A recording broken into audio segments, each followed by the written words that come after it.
Whew. Okay, so like, like, I don't even know where to begin with this episode. Like, there are things that I have questions about. There are ridiculous things that happen on this episode for NXT, which I'm kind of here for. Though, listen, we have all fell into Wonderland through the Looking Glass, and we are all going mad here at Los Chicos Gordos, your weekly WWE NXT review crew. I am one of your hosts, Mikey, and joined with me, as always, is he goes by Papa Oso around these parts. My lovely co-host Will. Everything has kind Hello. of gone mad. It has. It is all upside down right now, and I'm kind of here for it. Yeah. I mean, truly. And we were talking off camera, and I, for what we're gonna talk about all this tonight in this review. But I mean, I'm here for all of what's happening right now. I'm here for it. I'm 1,000% behind it. It True. is a thing of beauty for sure. Woo. So let's just not waste time. Just like NXT didn't waste our time, because as soon as we get the then, here, now intro, like we always do for WWE, we just jump straight into entrances, because we get we get the third Dusty Rhodes Tag Team Classic Tournament quarterfinal match, but the first of the evening. And this is Trick Williams and Carmelo Hayes. I'm just going to put this out there now. I don't like the mixture of their two theme songs.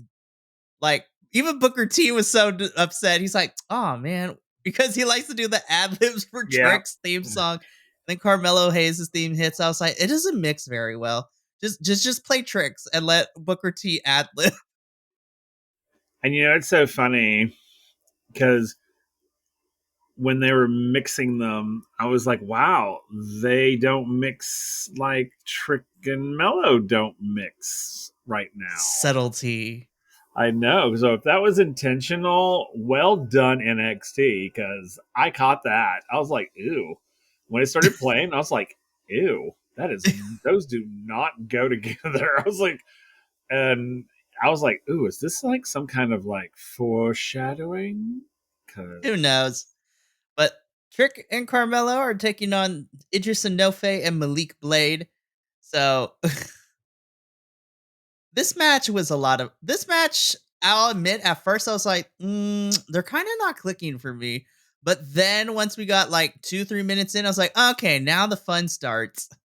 And that's when everyone started to kind of get it together and started to flow better. But yeah, I'll admit, the first 2 minutes I was like, I don't sense the chemistry between these four.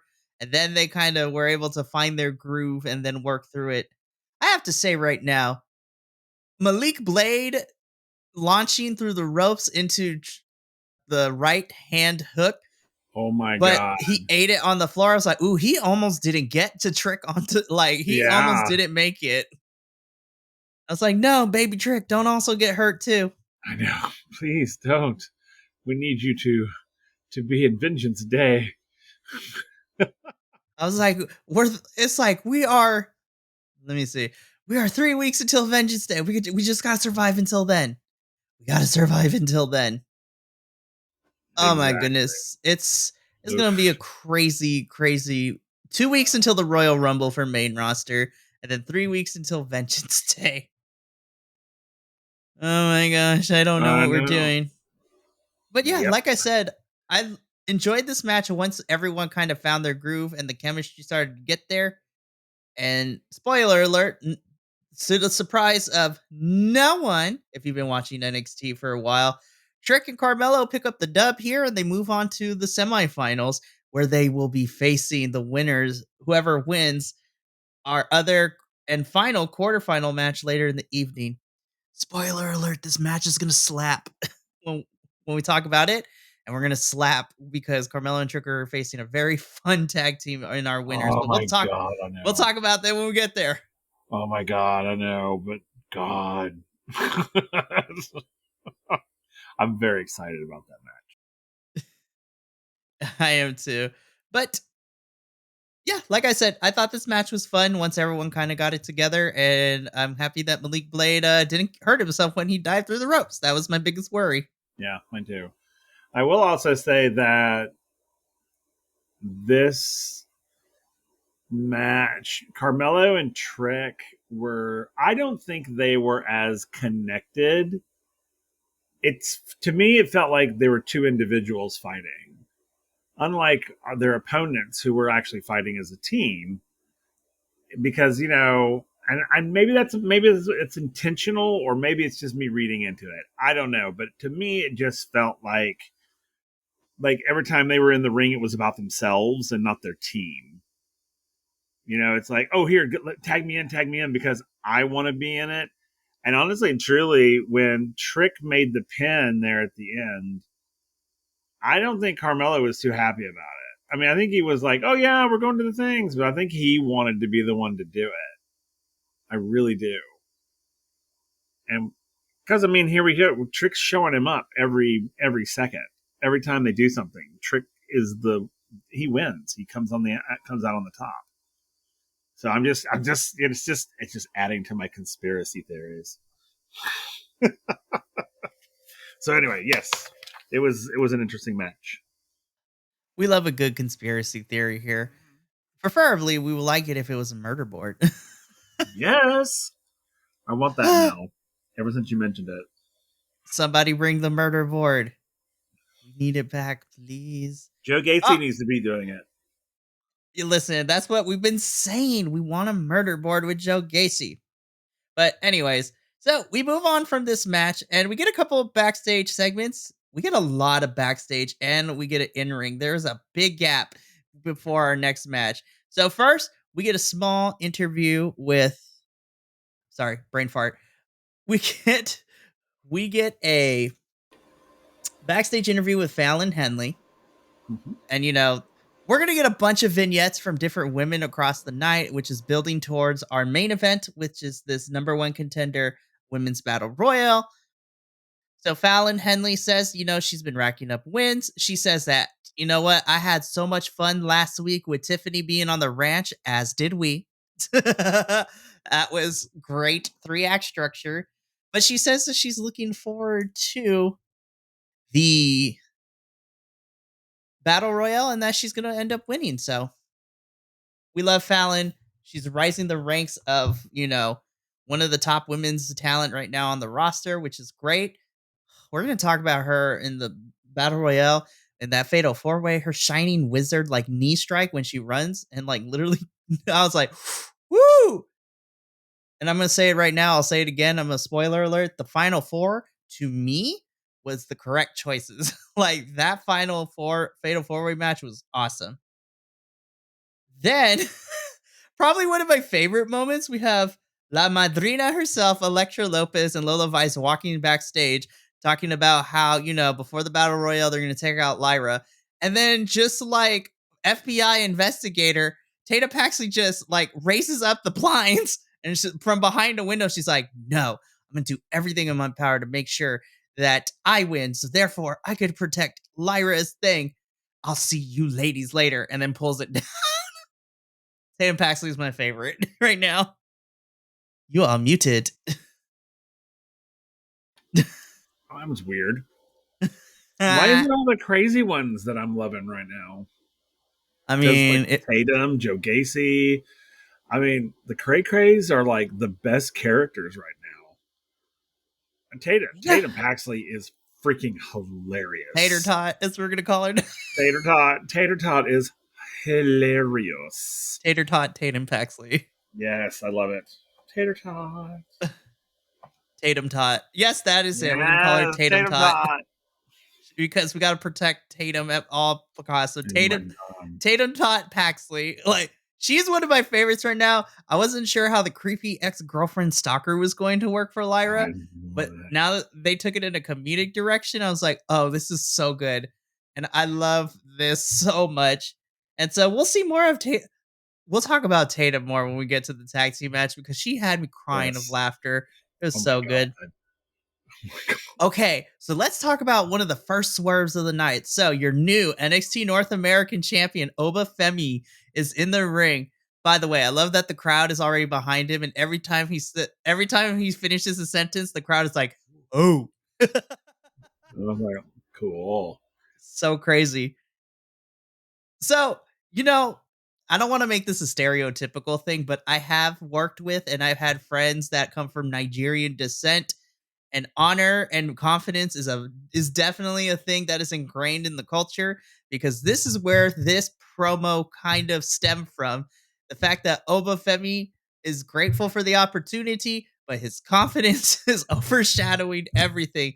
Like, it wasn't he didn't push it to the point where he was being arrogant. He's just like, I am a giant. I know I can do this. My confidence in my abilities is there.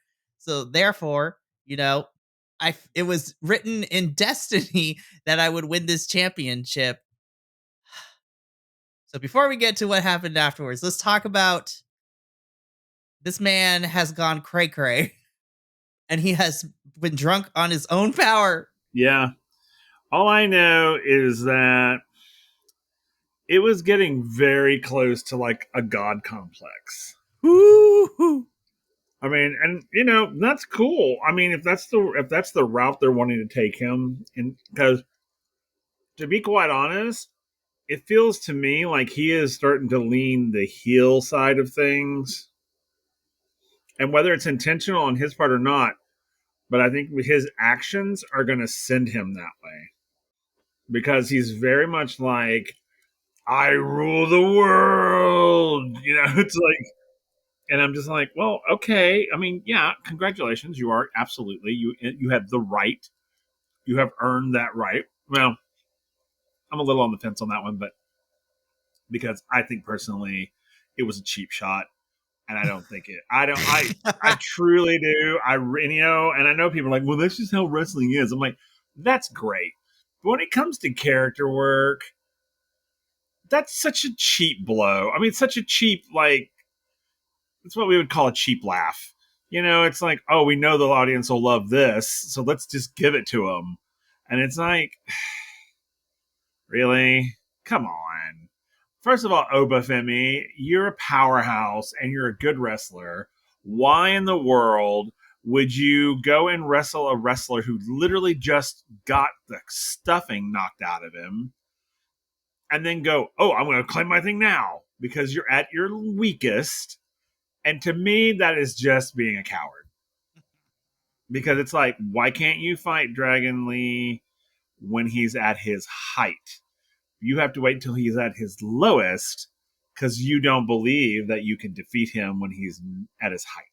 And see, that's why I'm just like, yeah, you're our champion, but are you really? Eh. So, and then what happens next is kind of leads into this. So, or this kind of leads into that. Yeah, let's just get into it. So, as Obafemi is finishing up, we hear Dragon Lee's music hit, which makes me really happy to see Dragon Lee. Like, seems like he's going to be in NXT for a little bit still. So, he walks into the ring, and oh, poor baby. So, I never want to make it a point to point out, but as we all know, Dragon Lee, and he admits it himself, that English is not his first language. But you know what? I was able to understand what he was saying because basically, he congratulates Obafemi on being the champion, and he hopes that Oba, you know, continues what Dragon Lee did with the open challenges, just like Wes Lee did with that title before. And then Obafemi just took a massive turd on those two legacies, because then Obafemi's like, no, open challenges are closed. And then Dragon Lee wants a rematch, and Obafemi's like, no. He's like, coward. and so Dragon Lee fires back and, shows a little bit of gusto. And Obafemi's like, I dictate when a championship match happens, so I'll think about it, and leaves the ring. I was like, wow. I was just like, what a heel. And I'm kind of here for it. And I think that's the best direction for Obafemi is that let him be this big monster overconfident heel. I love to see that. This is my favorite combinations right now. If we're gonna play bingo with it. I still think he's a coward. I mean, literally, No, I the totally man he agree with stole you. the man he stole the title from comes to him and is like, you should keep these open And he's like, no, they're closed, blah, blah, blah. And I'm like, wow, are you that afraid that someone's going to come for your shit? That you're just shutting it down? And then Dragon Lee's like, how about we fight at Vengeance Day? And he's like, that's when he's all like, well, let me tell you, because basically I'm the champion. I dictate when these things happen. And I'm like, you are afraid to face him at his highest point. I mean, that's what, to me, that's what it felt like. It's like, here's Obafemi, this now god upon high, and he's afraid that Dragon Lee will dethrone him Yeah, because so he could only take it from Dragon Lee because Dragon Lee was at his lowest energy from mhm. the fight previous. So that's why I'm just like, who's coward? Yes, I totally agree with you. I do believe that Obafemi is being a coward. Honestly, I'm kind of okay with it in the sense that because we don't have too many cowardly. Now, I don't want to say, the term that we use here in the wrestling world is Obafemi. I don't think is a chicken shit heel where he's going to get scared and run away to protect his title. I think Obafemi fits into the category where he is the overconfident heel. He is drunk on his own power that he's blind to, his own shortcomings. And I'm so excited because usually if it's done right, you could tell a good story where he dominates the roster. But just like Icarus, he will fly one opponent will make him fly too close to the sun and he will fall down into the ocean and crash and burn. Oh, And I that agree. eventual downfall is going to be so good. And I cannot wait. Speaking of things that I cannot wait on, we saw our boo, Eddie Thorp, is back on my television screen. I've missed Eddie. I was like, I know it's really been only like 3 weeks since last time we saw him, but I'm like, I don't care. Feels Give me like more Eddie forever Thorpe. though. I know it's felt longer, but really it's only been 3 weeks because last time we saw Eddie, he won his NXT Underground match He against beat, Dijak. yeah, That match ruled. yeah, it did. He beat that man down, But and I more was so importantly, happy. we're more. I love the fact that he's talking to like three people, and then two of those three people before we get our two other people he was talking to are lovable himbos, like Hank and Tank.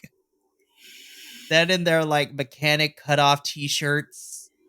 I kind of want one for us now. I know, right? Yo, NXT shop, if you got those, me and Will buy one. Uh-huh. So good. Show off the guns. But Yeah. then I gotta say, this was a really beautiful moment because then enter Trey Bearhill. Him and Eddie Thorpe like have a nice little exchange because they even pronounce which clans they are from too. I was just like, Yes. I'm like, way to call out your tribes, man. I love that. so I good. love it. I was like, listen, I immediately love Trey, like from the moment we got to see him. Yep. Me And too. so this made me excited. But then we had somebody needed to rain on the parade for a little bit because Of enter course. Sin City wannabe himself, Dijak. Listen, I say that, but I really do love Dijak as a wrestler. He's so good in the ring. But Oh, he Dijak is. comes in and he talks a massive amount of crap towards Trey. I was like, "Sir, you got your butt whooped by Eddie, and we're still dog walking him." I'm like, "Damn, Dijak." But Yeah. essentially, what this does is it sets up a match between Dijak and Trey Bearhill later in the evening. I was just like, yes, in ring debut for Trey. Let's go.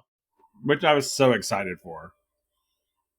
And I loved it because he got his own fight. You know, it wasn't part of like, you know, a knockouts or it wasn't part of a whatever. It was literally his own fight. And I loved that for him. It was so good. And then, however, we'll talk about what happened later because the match itself, I wasn't mad at, but it's everything that happened afterwards. I was like, I think we found something for Vengeance Day, and we'll talk about it when we get there. But since we're talking about Vengeance Day, the last thing we get before our next match, Carmelo and Trick are backstage, reveling in their victory, and they talk about how they're locking in, they're gonna win the finals, they're gonna tag team opportunity. But then the moment that they said that we see a returning Ilya Dragunov, our NXT champion, is finally back on our screen. And he walks in, apologizes to Trick, says that NXT medical wouldn't have cleared him, but now he's medically cleared. And so he doesn't say we're going to have this match, but he offers it. It's like, hey, you've been holding on to, you wanted this match since October. You won the right at deadline, and I'm still going to honor that. So, how about me and you have this championship match at Vengeance Day? And I loved what Ilia said. He said, "You, this match, you, Trick, deserve to have this match on a grand stage. So, how about we have this match at Vengeance Day?" I was like, yes. I was like, I've missed you, gentleman Ilia. You are a Yep, gentleman and a scholar. indeed. By the way, I love that the camera cuts to Trick, who is watching all this go down, and his face is just like he's like he had a mental shutdown because he's like, hold the phone. He was so pressed after Trick and Ilia had this conversation. He's like, oh hell no. Huh? Oh yeah, it was like when because I was and it's so funny because I've been waiting for a moment like this to happen. I figured we were going to get Ilya either. I thought we might get him next week, but we got him this week, which was super cool, and which makes sense considering the finals are next week. Right. But I was expecting Ilya to show up and be like, "Hey, we still need to do our title match. So hey, why don't we do it on Vengeance Day?" I've been waiting for it, and it arrived, and I was like, and yeah, watching Carmelo's face melt in the background was so much fun. That's gratified. Oh my god, it was. And then he pulls the whole boo hoo. Oh man. Ooh, we're gonna talk about them in later because this is not the last time we see Carmelo and Trick in the evening. But essentially, we get pretty much confirmation that Trick and Ilia are gonna have their match at Vengeance Day, which I'm so ready for this match. Amen. So I was like, yes, we It's have gonna be one match so good. solidified for Vengeance Day. And then we'll talk about the second one we got because I'm also excited for that one. But we'll talk about the parameters of how it went down because me and Will are, again, Joe Gacy, come find us with the murder board. We have some theories about who was originally supposed to be in this position. We'll talk about that later. Okay, so let's talk about this tag team match next. Lyra Valkyria and, you know, Tatum taught Paxley versus Elektra Lopez and Lola Vice. When I tell you, when immediately as Lyra makes her entrance, and then I see Tatum like skulk out of the crowd into the ring wearing Lyra's gear, I was Oh just my like, god. this is so beautiful. Ugh, yes, please. That was the funniest shit. And then what was so funny about it was Lyra's expression when she saw it. She's like, oh, hell no. Oh my god, it was so funny. I was just like, this is hilarious. We must protect Tatum Tot at all costs now. All it, we have to because this is and what's so funny, and as we see in the match, they're actually really good together, like tag team wise. This match ruled. All It four was, oh women kicked a yeah, lot of butt in this match. I really enjoyed this. oh my god, I did too. It was so good for what I thought was going to kind of be a Wah wah. I was like, okay, whatever. Yeah, it's going to be a match. It won't necessarily be really, really good or really, really bad. It'll just be a match. But it was surprisingly really good. I really enjoyed it. Like the whole thing. I was just like, oh my God, this is so much fun. Oh my God, this is hilarious. And good wrestling all rolled into one because holy goodness. And the funny thing is it's like you think Tatum Tot is like, I mean, you look at her and the way she, the character is, you would think, okay, she's just here for show. She's not really like the wrestler. She's more of the sidekick, or whatever. But Right. no, man, she was whooping some butt in that ring. I was just like, and I loved it was oh God, what was it? It was the moment where Lyra, I think, knocked Kalani off the lip of the ring, and it because they were tagged in, and or she was tossing or something. There was some, Lyra and I think Kalani were doing something, You mean and Tatum? or maybe it was Tatum. I don't remember who. Somebody did something. No, because it was Lyra. Lyra was doing something, and then Tatum imitated what she did to the other Okay, I was person. just like, Kalani, where'd she come from? Yeah, it was she. Lyra was doing. Oh God, who was she? It was Maybe it either was. Lola or Electra. I want to I say swear, probably Lola is what I Electra. was saying. I don't know where Kalani came from. I'm sorry. We're Maybe it was thinking in the Lola. battle royale. Yeah, I'm going. Yeah, I went to Battle Royale. Yeah, it had to. I think it was. Well, maybe it was Lola. Maybe it was Lola. I don't remember. But Lyra basically kicked one of them off the lip, and then the other one was crawling up, and Tatum came and did the exact same move and knocked the other one off too. It was so funny. I was like, "Wow, this match turned out to be something totally worthwhile." I mean, truly. And yeah, and more importantly, Tatum got the win for her Yes. and Lyra. I was like, way to go. So I'm Way to really go, Tatum excited. Tot. I'm really excited to see where this goes. Like, really. Oh, this is gonna be so interesting. This is gonna be interesting to see. But we're not done with the women yet. So backstage, we have Ariana Grace kind of leading this promo while the rest of the women are getting ready. And I love that as she continues to go on this long monologue, like slowly the locker room becomes empty, which is hilarious. The and I don't know why I chuckled at this really hard, but I loved it. Lash Legend was like was the last one in the room. And so as she's still going, like you see Lash Legend pull like chapstick out of her boob and like put it on her and just make sure her eyelashes are she has time to put chapstick on, she has time to put eyelash on, and then she leaves the room. I was just like, you go, girl. You don't I leave the love room it. without making yourself I was like, yes, Lash, I'm here for this. I don't Uh-huh. know why it made me chuckle so hard, but I love that part. And just this whole thing too. Ariana Grace is so delusional, but I loved it. I I love do. it. Me too. Oh my God. And she's like, She's growing on me. what I love about her, though, is her character has become this sort of like crazed, maniacal, beauty queen. Because she's like, you're all great, but I am the one that's going to do all.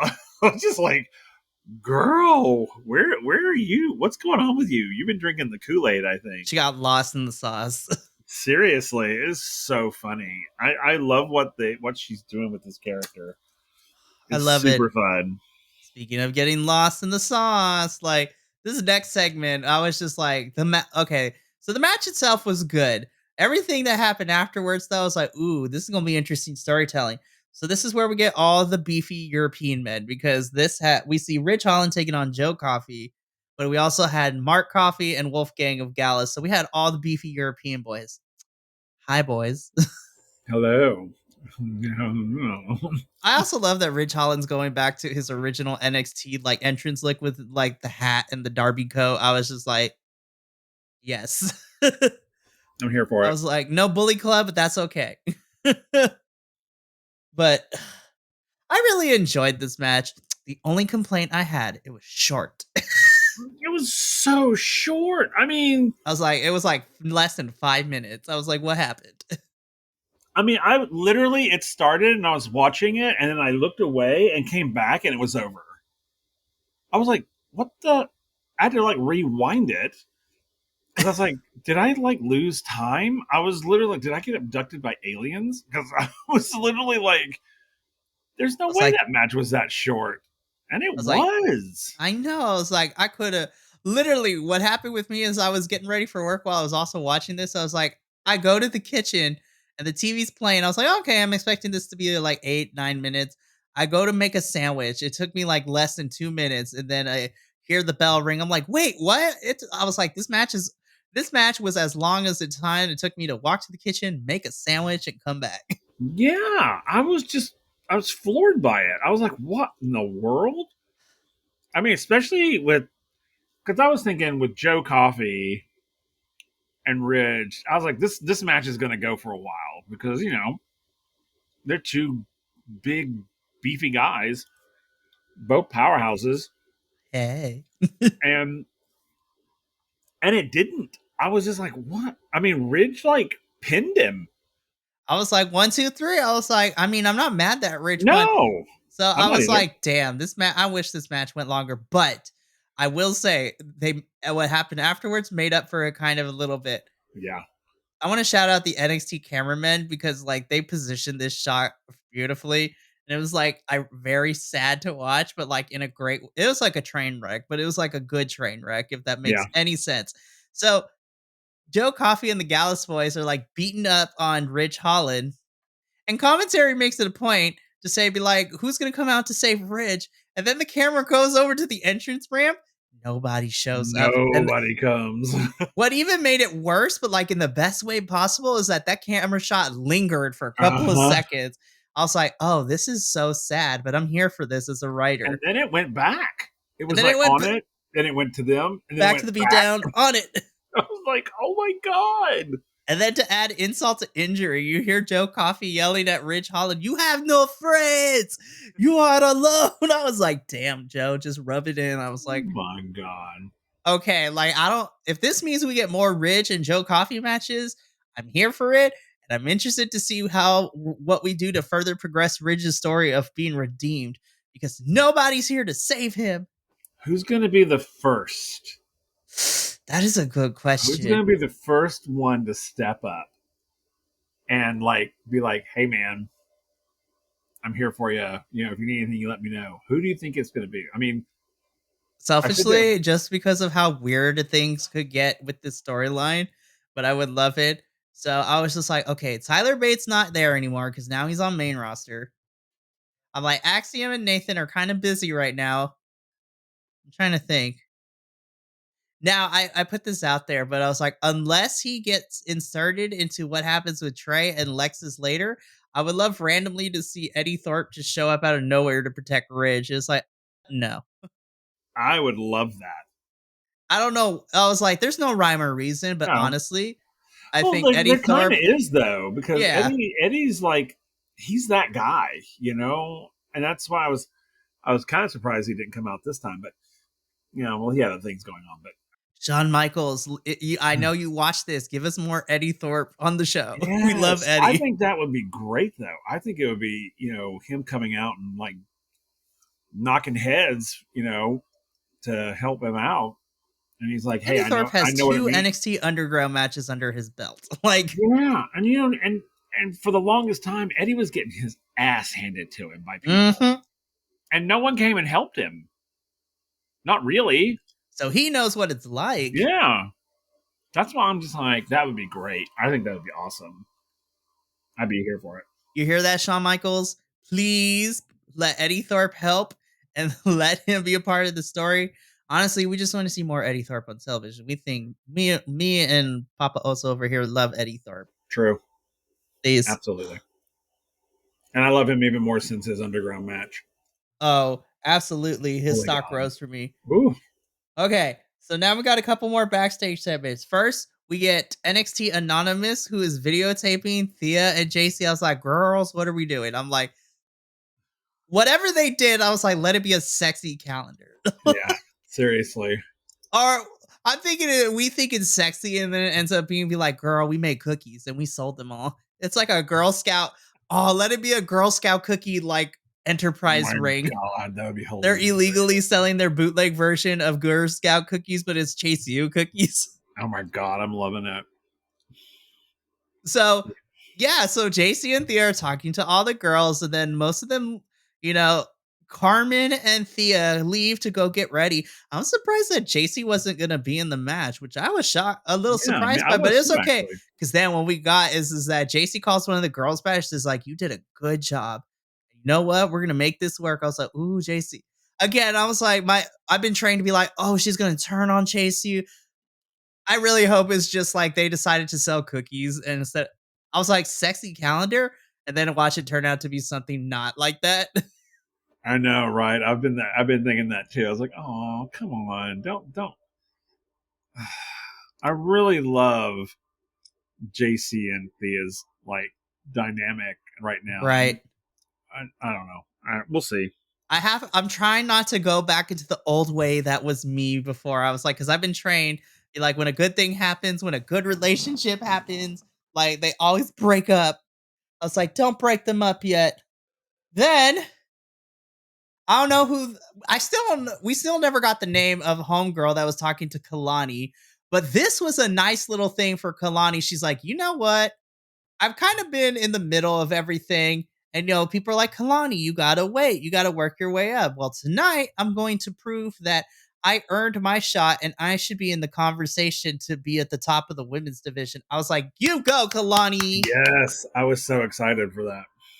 And we still never got homegirl's name who was talking with her before they left the locker room. I was like, she has. Now, I don't know, Will, if you're familiar with toddlers and tiaras, but I was just like, this Oh, girl yeah. drank Honey Boo Boo's go-go juice. Like, that's exactly what happened here. She is hyped on the caffeine, and I'm just like, she I don't drank know who 4 that Red was. Bulls before getting here. I don't know who that was. I tried to find out who it was, and I could not figure out who it was. They never gave us a name either. I was like, okay, is she going to say her name? Oh, no, never mind. But I was like, No. I'm kind of here for her. Whoever she is, she was fun. I just want her and Thea to not fight in the ring to who has more energy. I know, right? Okay, let's brace ourselves because this was the best backstage segment of the night. So we have Baron Corbin, who is interviewing backstage, and then walking into the scene is Braun Breaker. First point that made me laugh hysterically. Braun's like, bro, you said that the interview was at 9:30, and Baron's like, no, I didn't. And then Braun pulls up his phone. Hey, bud, I was just like, interview at 9:30. Thumbs up emoji. Oh my god, it was so funny. I can go on and on about everything that happened, but let me just give the highlights here. So the highlights of this is both of them are being condescending dirtbags, saying that they're the reason that they won, but it was such a playful back and forth, which is hilarious. And then Braun just casually drops, you know what? The war, I was just like, the wolf dogs are here. And then he runs for it for a good 30 seconds, and Baron's just looking at him the whole time. And then after 30 seconds, like, hold up. The wolf dogs? Where did that come from? And it's just like, I didn't agree to that name. And then we probably got my favorite set lines of the whole night. First and foremost, Baron's like, how long have you been working on that? It's like, I don't know, 3 or 4 weeks. We just became a tag team in 2. Well, okay. So I thought about this in the shower, you, me, and Baron's like, I'm going to stop you right there. I was like, you were thinking of me in the shower? I was just like, I was cackling, Will. But then it gets better. And then we'll just talk about this whole thing afterwards. Oh my so then god. Baron's just like, I'm going to take the lead here of this team. I veto the name of the wolf dogs, and I'm vetoing you anything you think of, and I'm vetoing us in the shower. Like, oh my god, it was so funny. It was so ridiculous, but I was here for it. And then, how about this? And Braun's like, how about this name? The Wild Boars. And Baron's just like, get out. No, we're done. Bye. Mm-mm. Okay, now that we got over the highlights, this shit was so funny. Oh my god. I literally so good. Was telling Mikey that Baron and Braun are my new favorite thing right now. Same. And I never thought I would say that out loud. Literally, I'm angry at myself because I like them so much. And I'm just like, this is the Baron and Braun that I have wanted forever. They are so funny together. And and it's so funny because, and we were talking about this too, is that the switch has happened. I don't know what caused it to happen, but like even like Baron Corbin, who I cannot stand on a mic, I was like, oh my god, he's hilarious on the mic. And I was just like, what is happening right now? Like his whole demeanor has changed. I mean, they're still being condescending dirtbags, but they're doing it in a funny, fun way. Like, I mean, it's like the Abbott and Costello of NXT. I mean, it is so funny because, you've got Baron, who's sort of the quote unquote, dare I say, brains of the operation. And then you have Braun, who's sort of the brute and kind of the lovable idiot. And it's like, and it's just like, who, whoever decided, hey, I have a great idea. Let's put Baron Corbin and Braun Breaker together and make them a funny duo.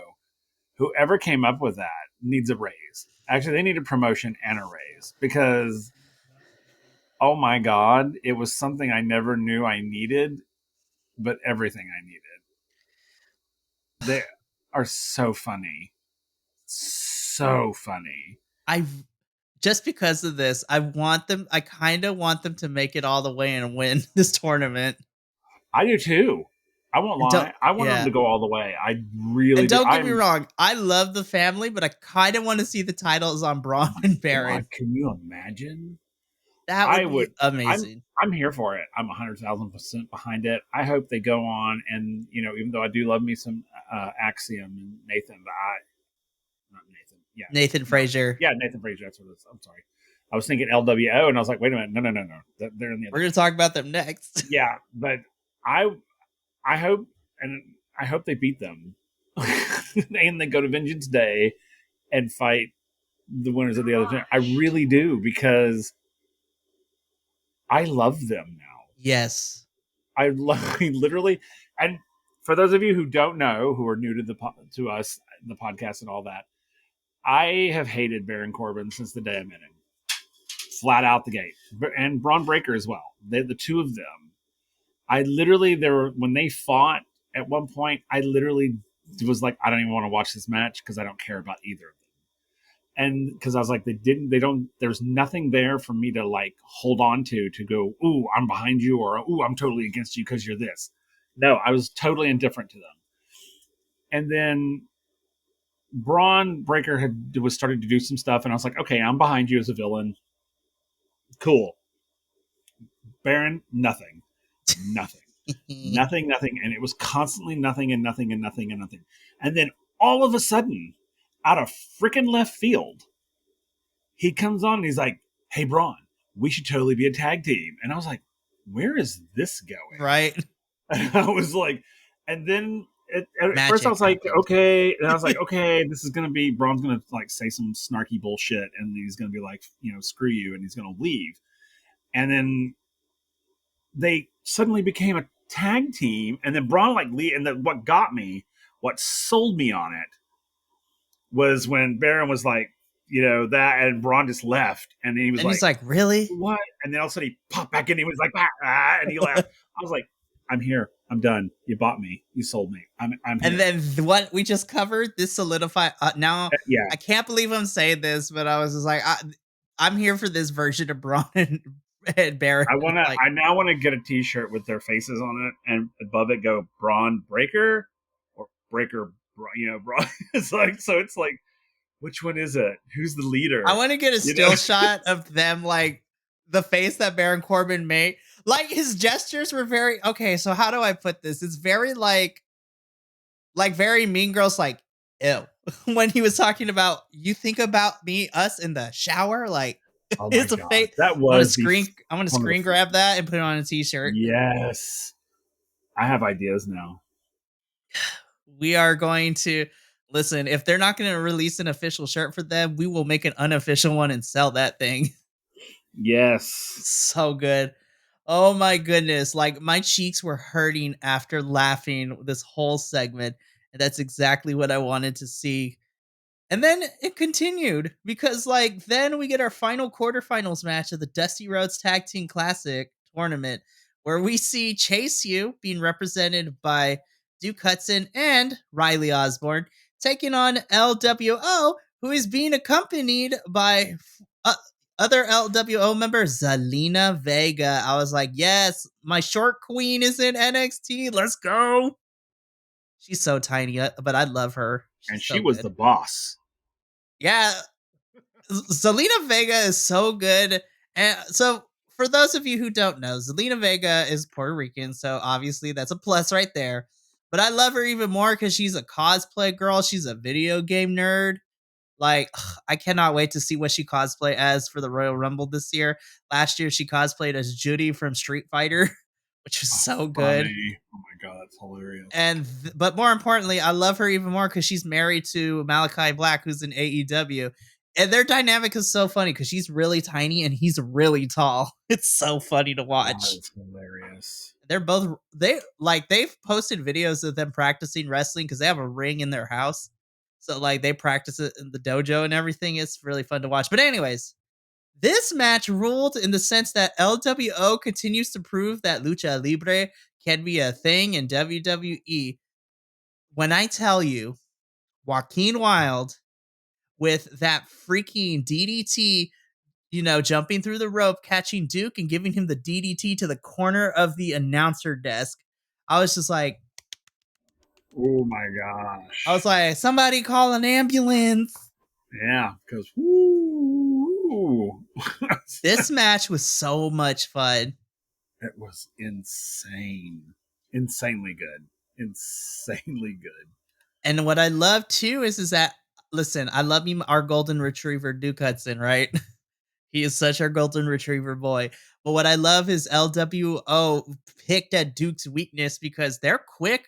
Because at one point, Duke was going for the pin, but he didn't realize that they tagged each other out. And I was like, wrong person, which allowed them to get the upper hand and eventually pick up the win here. I was just like, our lovable golden retriever boy's biggest weakness, speed. And then Riley Osborne got knocked the fudge out. Oh my god! Riley sold that beautifully. He did. Oh my gosh, he did. I was just like, wow, this was a pretty good match. Like I actually enjoyed this match. I was like, because I thought, because when Duke and Riley first came out, they didn't look too Duke didn't look too happy that it was going to be him. And he was teaming up with Riley. Yeah, I was like, it was so triangle funny. over Thea. No, I'm just kidding. Yeah, right. But it was just funny because I was like, what is that? Because I was looking at it as they were coming in, and I was like, he doesn't look very happy. It's just like, okay. But yeah, this was pretty good. I really kind of enjoyed this match. I really did. This match was a lot of fun. But yeah, not surprised, but I was like, okay, I was pleasantly surprised to see that LWO is moving on to the next round of the tournament. And yeah, I was just like, ooh, Chase, you can't catch a break. They continue to lose. Oh, yeah. I love that the boys are, well, technically the boys are losing. The girls are kind of thriving right now, trying to save the university. They really are, actually. That's really funny because, yeah, the girls are... JC and Thea are having a better shot right now trying to save the university with whatever they're planning. Let it be Girl Scout cookie takeover.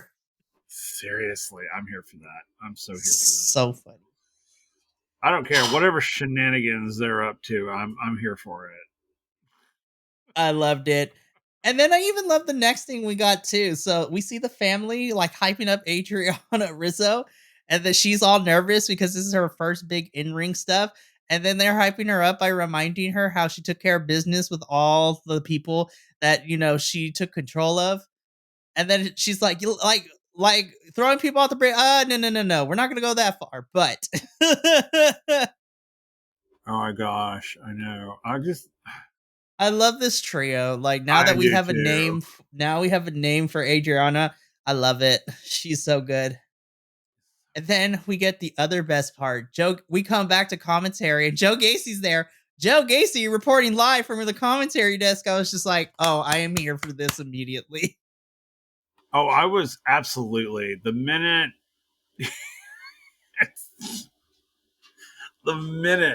Booker and Vic Joseph, man, they're just staring at him like, what are we doing? Oh my god, it was so funny. I don't know what they're doing with Joe Gacy. I don't know what's going on with him. I don't know what this is all about, and I honestly don't care. I love this. Everything that they've been doing with Joe Gacy, I am here for it. It is. We were talking off.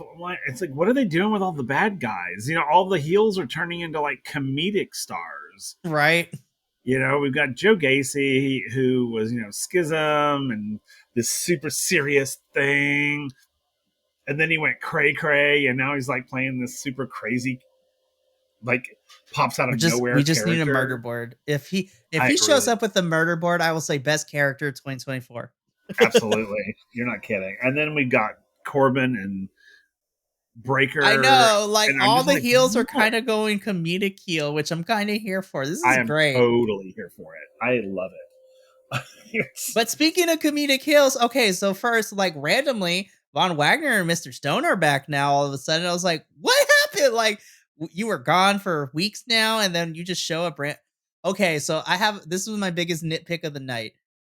I was getting irritated. I was just like, "Listen, I know Von Wagner's not the sharpest tool in the shed, right?" But I was just like, and we make fun of how the way he is presented, he's like a big dumb barbarian with a low intelligence score, like in D&D, right?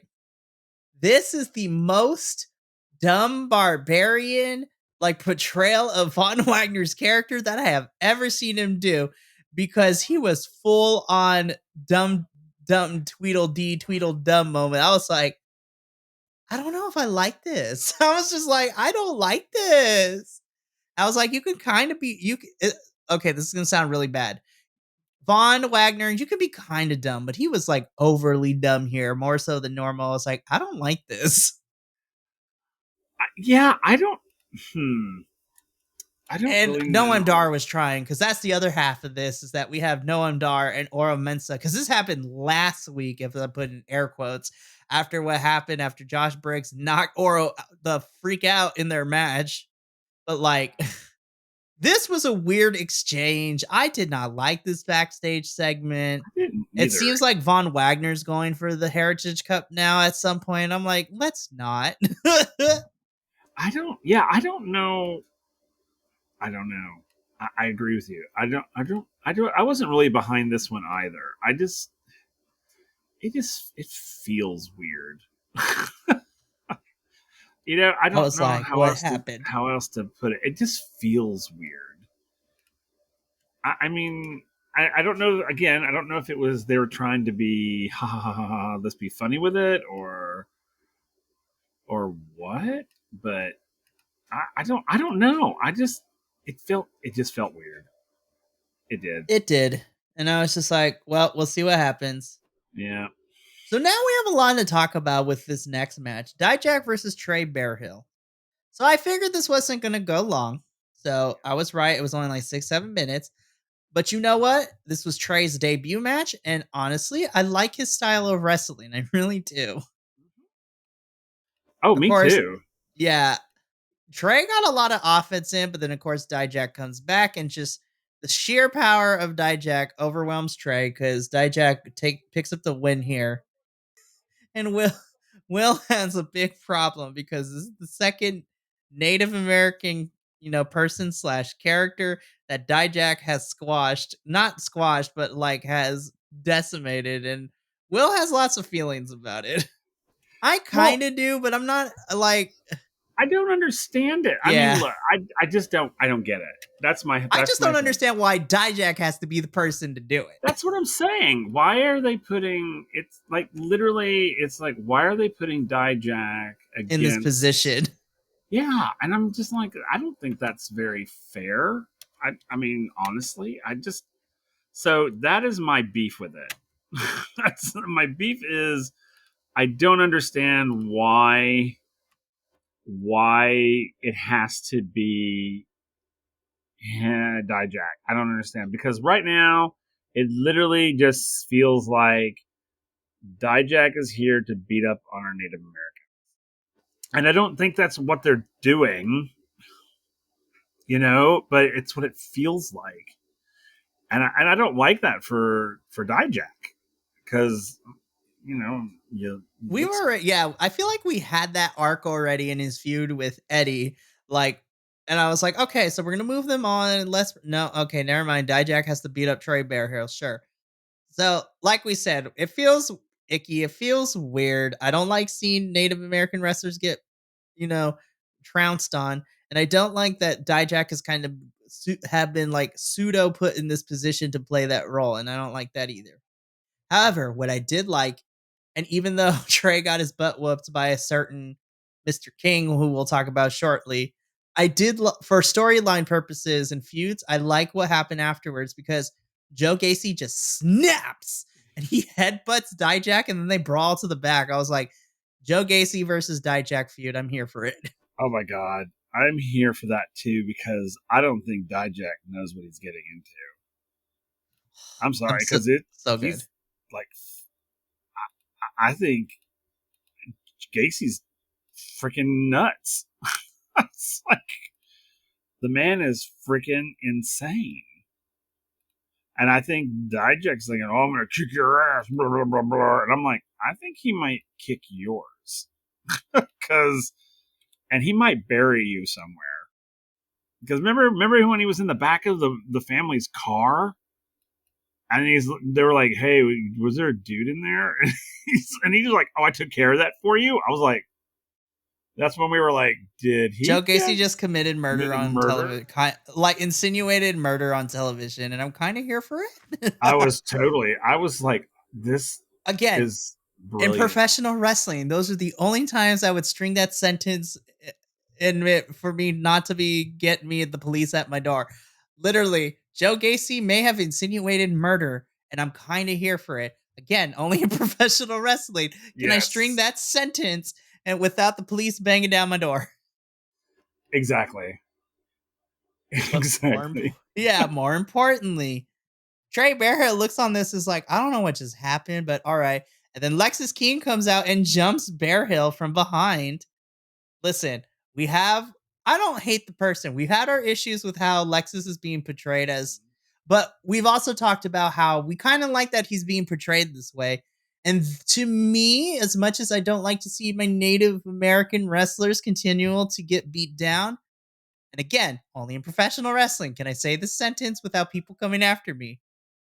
I am happy to see this kind of heat for Lexus King because he tags Trey Bearhill, and he gets after Trey because Trey cost him, his chance to get into the finals of the NXT breakout tournament when he came out like that. Which I was like, did he though? Did he? Well, but come on. Lexus King, you're the reason that Trey Berryhill didn't get to fight in the thing. So right. Now Trey Berryhill's got to come and do something to you now. I mean, it's like, oh, good God.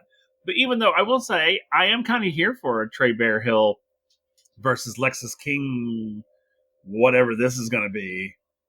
Because I'm kind of ready for Trey Bearhill to kick his ass. Yeah.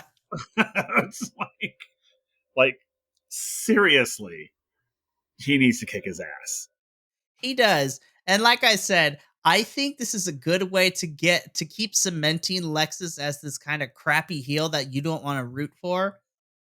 And honestly, this made me happy because now we're going to get Gacy and Dijak feuding, which is going to be fun.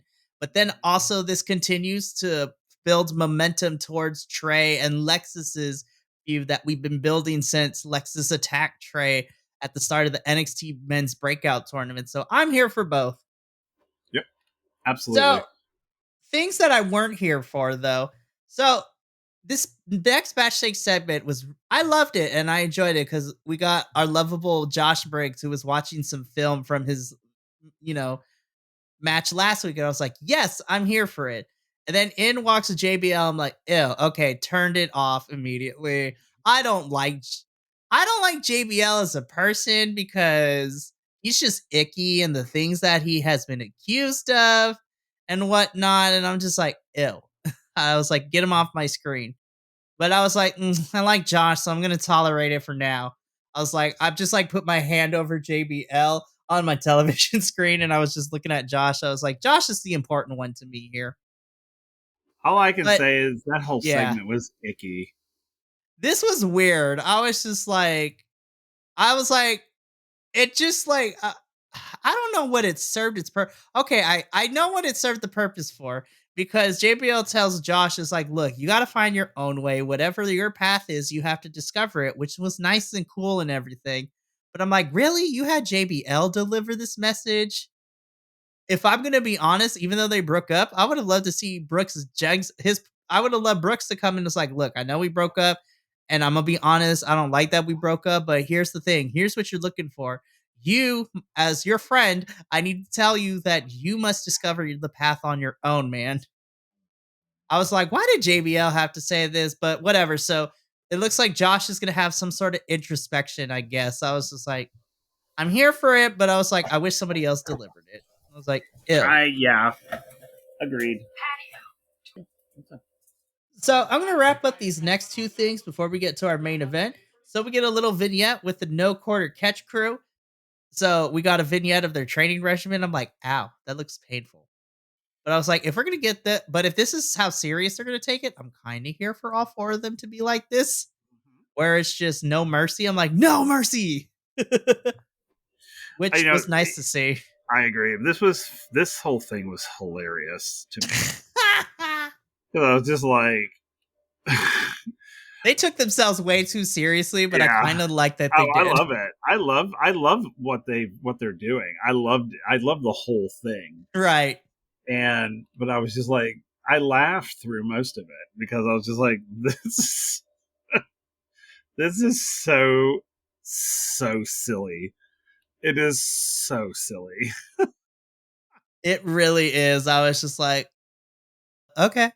But I'm like, oh, that's fair. I mean, it's cool. I mean, I was just like, oh my god, this is so ridiculous. I love it. I really It was so good. Speaking of things being ridiculous, we get Carmelo and Trick once again. And this time, I swear, every time we see these duo on the screen, the gaslighting is real because Carmelo continues to like speak venom to Trick in the sense that he's totally trying to get him to pay attention to the tag tournament and not his match against Ilia at Vengeance Day. I think in one way or another I'm like mentally and physically trying to and emotionally trying to prepare myself for betrayal at Vengeance Day. I don't know what that looks like, but betrayal is going to happen. Oh yeah, absolutely. There's no way it's not. I mean, I can't imagine that we're, because if it doesn't, I don't know what the hell we're building up to. Yeah, and like I said, I hope we get the betrayal happening at Vengeance Day because then we can use the rest of the time to build to the eventual match between Carmelo and Trick at Stand and Deliver. Right? I was just like, so good. I can't wait. So after the bumpers of what to expect for next week, we get to our main event, a women's battle royale. So these rules are interesting. So most of the women's roster is in there, minus a couple of people who we'll talk about. And then when we get down to the final four, it becomes a fatal four way where the winner of that fatal four way will go on to face Lyra for the NXT Women's Championship at Vengeance Day. So we'll talk about this in two parts. So let's talk about the battle royale itself. The only real notes I have is Blair Davenport got thrown out really early along with Gigi, which I was kind of surprised. I was like, what? I know. There was I was very surprised. I was like really? I was like, Okay. well, that's unfortunate. Some other favorite spots. Carmen getting kneed in the face by Blair and laying there for a good 5 minutes and selling that she got knocked out only for Ariana Grace to struggle but dump her over the top rope. That was hilarious. And then the funny part I also is that Thea gets mad because Carmen got thrown over and then throws over Ariana. And then she's like, no. Oh my god, it was The so overselling was funny. so good. I loved it. She was so dramatic. So funny. I mean, it was so funny, y'all. You have no idea how absolutely hilarious that was. Right. And then last thing, yeah. And then the last thing I wrote as far as my favorite things before it got into the Fatal 4-Way, I love seeing Lash almost make it into the Final Four. I love that too. I did. I loved that. I thought, yay. Yeah. I was like, you go, Lash. I was like, go, girl. You do your thing. Yes. So, some names that I was surprised to see. No Nikita Lyons, which I was kind of surprised not to see Nikita in this match. Yeah, that's yeah. You're right. How funny. I was like, no Nikita. And then also, now obviously, and no Cora Jade either, but like as we were told before this match started, Cora is out. So now we know that Cora is going to be out for the next 8 months to a year or so because she suffered a torn ACL. I'm like, damn it. I was like, you just came back from injury, Cora. Now she can't catch a break, man. But it's not just her. I don't understand why a lot of women's wrestlers right now across all the promotions are getting ACL injuries, and those bitches hurt and they take forever to heal from. Thankfully, I haven't had a torn ACL, but like I know how long that recovery time takes. Yeah, I'm. You know, this was I really enjoyed this because I was looking forward to this. This was actually one of the things I was looking forward to this match, and I was so surprised. I mean, I was surprised, but I wasn't surprised at the amount of folks that got like knocked out like early. Like you were just saying. I mean, I was truly kind of surprised by that because some of these. I mean, I guess I'm not really. Now that I'm thinking about it, I'm not really surprised by it because I mean, you can't have everybody. You know, it's like can't have everybody there, otherwise, you know, because you got to have one of them. Eventually, you got to have one, but or four and then one. But I was just like, I don't know. This kind of goes along with the whole evening. Everything just seems so quick, so fast. You know, and this was one of them. This match just felt like it was too fast.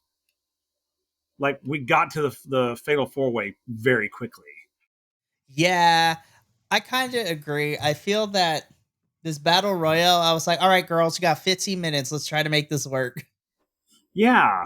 So let's all right, go. All right, you get out, you get out, you get you get out. You know, it's.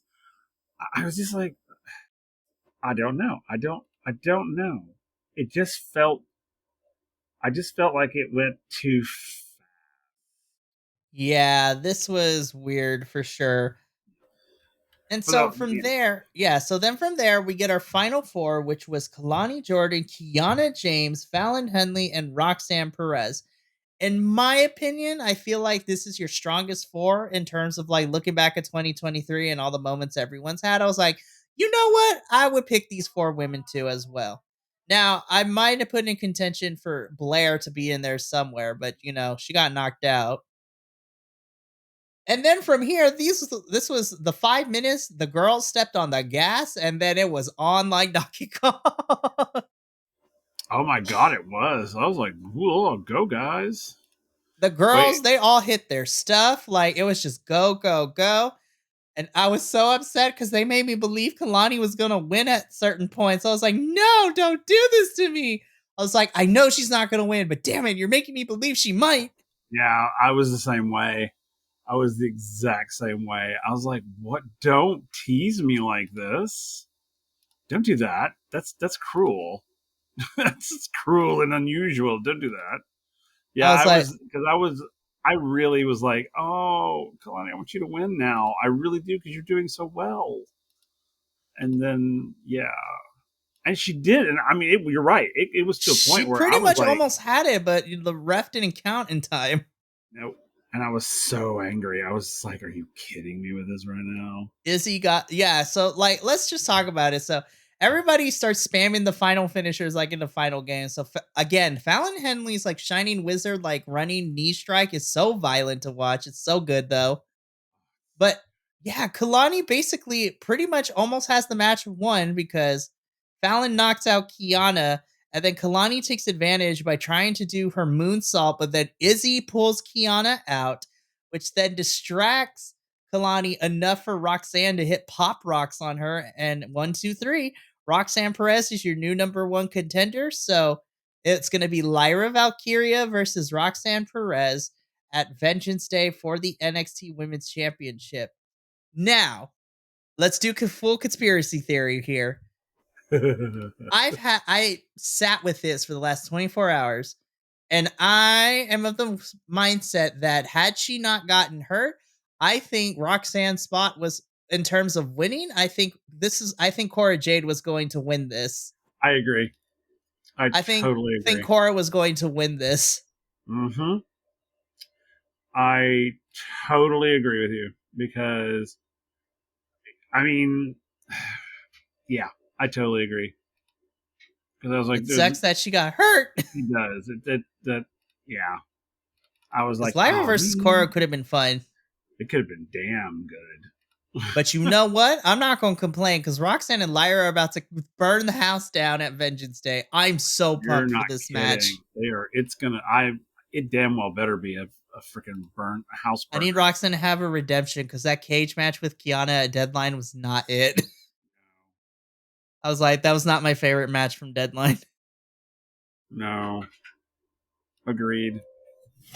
And hopefully this sees Kalani enter a feud with Kiana and Izzy, because Izzy basically pulled Kiana out when Kalani was supposed to go for her finisher. So listen, if we get Kalani Jordan on my television screen more, I am not going to complain. Me either. I really like her, and Me too, man. I love Kalani. I really want them to give her more shots, like more like maybe some single matches with somebody, right? Because I really do like her a lot. She showed out in 2023, and I want to see more of her. I'm so I hope so. We'll see. But yeah. So Lyra and Roxanne stare down at each other. You know, Roxanne in the ring, Lyra on the entrance ramp, and that's how NXT goes off the air this week. So we got 3 weeks until Vengeance Day, and we're slowly starting to build there. Next week, we're going to have a contract signing between Roxanne and Lyra. I was like, oh, this is going to end in chaos, and I'm kind of here for it. Contract signings never go well in NXT. Oh, no, they don't. I know. It always goes left in some form or another. Oh, it does. Every time. Yeah. And then next week, we'll figure out who's moving on to the finals because we're getting Nathan and Axiom versus Braun and Baron next week. I'm like, yes. Immediately. Let's go. This is going to be great. I'm so excited. So excited. I am too. All right. So let's rate this week's episodes. Okay. You know, now that we've talked it through, I don't hate this episode as much as I initially did. Though I still say from a fundamentals perspective, we have 3 weeks until Vengeance Day, and we're kind of still slow on the uptake. The only 2 matches we have for sure is Trick versus Ilia for the NXT Championship, and then Roxanne versus Lyra for the Women's Championship. That's about it. Now, we have teased lots of feuds right now that could potentially be on Vengeance Day. I'm gonna be honest. If they put Vaughn and Noam Dar on Vengeance Day, I'm probably might tune out. No shade to him, to Noam Dar, but I was just like, I kind of want to see Josh have a rematch against Noam Dar at Vengeance Day. If I'm being honest, me too. Actually, I'm on board with that too. I would rather. Please. I would rather. And then this is where Josh wins it. And I'm just kidding. Or who knows? That's true. So, yeah, I don't know what we're doing because we have the 2 championship matches. We don't know what's going on with the Heritage Cup. The tag titles are not going to be defended for sure at that pay-per-view because the tournament finals are going to be at Vengeance Day. And who knows if we're going to get Obafemi versus Dragon Lee. That's another thing that we're trying to figure out. As much as I enjoyed a lot of this, I still have a lot of questions, but I'm going to give this like a solid 7 out of 10 for me. I enjoyed this for what it was. But again, there is a lot of space between matches where we have backstage segments and in-ring promos. I was just like, we need to pace these out better. But I enjoyed a lot of the stuff. And honestly, Baron and Braun kind of saved a lot of this episode for me. I was just like, this was like 3 whole minutes that I want to keep watching over and over again. I watched that promo segment like 3 different times. It was so hilarious. Oh, I did too. I did I give too. this I give this a 7 out of 10. I enjoyed it more than I thought I did initially before we talked about it. But I hope we could start locking in some more matches of Vengeance Day. I'm like, girl, you got like 3 weeks to figure this out. I know, right? Shawn Michaels, I'm like, girl. I need to get on it because I'll probably rate it about the same. It was okay. It wasn't super amazing. Wasn't bad. I think that you're right. I think Braun and Corbin were absolutely my moments of the night. They made it. I mean, when that happened, I was like, okay, I'm good. I'm good now. I'm good. It's like I can live off of this alone. I could they saved this episode. I will honestly say that, and I can't believe I'm saying that out loud. But I would say 7 out of 10 because again, I thought there was a lot of stuff that could have not been done, and the episode would have been just as it was. I mean, it felt like it was really short, but I felt like because it felt like there was a whole lot of backstage. It's like it, and the matches were short for the most part. I don't know. It was a really weird night, but like I said, I didn't hate the episode. And literally, Baron and Braun made it. I mean, if they hadn't been there in this episode, I would have been like, probably like a 5. It's like, but no, they totally made this for me, and I'm here. I'm here for them. I'm here for them. Like truly, I am here for them. It is. I can't wait. Well, that's it. We have come to an end of another NXT for the week. Unfortunately, we do have to say goodbye for now. But don't worry, you can see me and Will as well being joined by our lovely other co-host Andrew. Sh- by the way, he's slowly catching up with NXT, so we're hoping that we're gonna infect him and have him join us for the review if his schedule allows it. We are Because converting. we're converting the mass. We're converting the straights. No, I'm just kidding. No, I can't say that. Someone would take it out of context. But we are we will make another video explaining how did we get here? Why is Andrew now watching NXT? Well, long story short, we'll make another video about talking about how we're infecting Andrew with the NXT. And he agreed with us. The NXT women's roster is amazing. And I was like, yes, they are. They are amazing. So we love Andrew. But we'll be back again next week with another NXT review. But you can catch me, Will, and Andrew over on TNA for our first official episode. Now that we're done with 4 weeks of clip shows. Oh Thank God. gosh. So glad that we're done. I'm so ready for regular episodes now. I am so happy. And you can catch that review on Friday. But if you want to see what else we got, check out the rest of the stuff we have here on the Viconics Wrestling YouTube channel.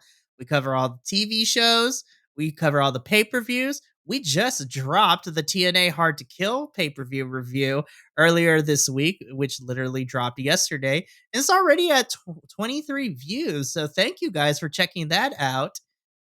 We love seeing it. And trust me, Will, and Andrew had such a great time watching Hard to Kill. And if you want to find out what rating I gave it, because this is the highest rating any pay per view has gotten, and this is my favorite pay per view, even though it's only January still of the year, go check out that review as well as some other stuff. You could stay up to date with us on all the socials at BC WrestlePod to see amazing stuff. Subscribe to your favorite podcasting network because we got some fun stuff there.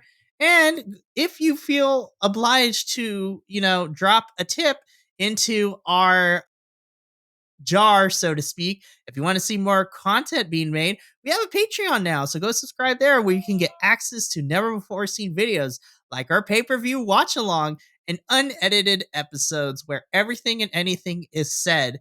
Do you want to see an exclusive video of me having a mental breakdown because people kept coming in when we were trying to record the Ring of Honor review and watch me have a nervous breakdown in front of it? It's worth the $20, I promise. It's great. It's such good content because it's just over the course of the review, you just see me lose more and more of my sanity because everyone kept popping in It was so funny. But that is going to be it. Will, this was such a fun time. I love reviewing NXT with you. It's one of the highlights of my week. Yep. I mean, I, it's lo- so much fun. I love it so much. But for myself, Will, the boys here at Los Chicos Gordos, as well as the rest of the boys at the Biconics Wrestling YouTube channel, remember, take care of yourself, love one another, and as always, stay biconic, you beautiful bastards.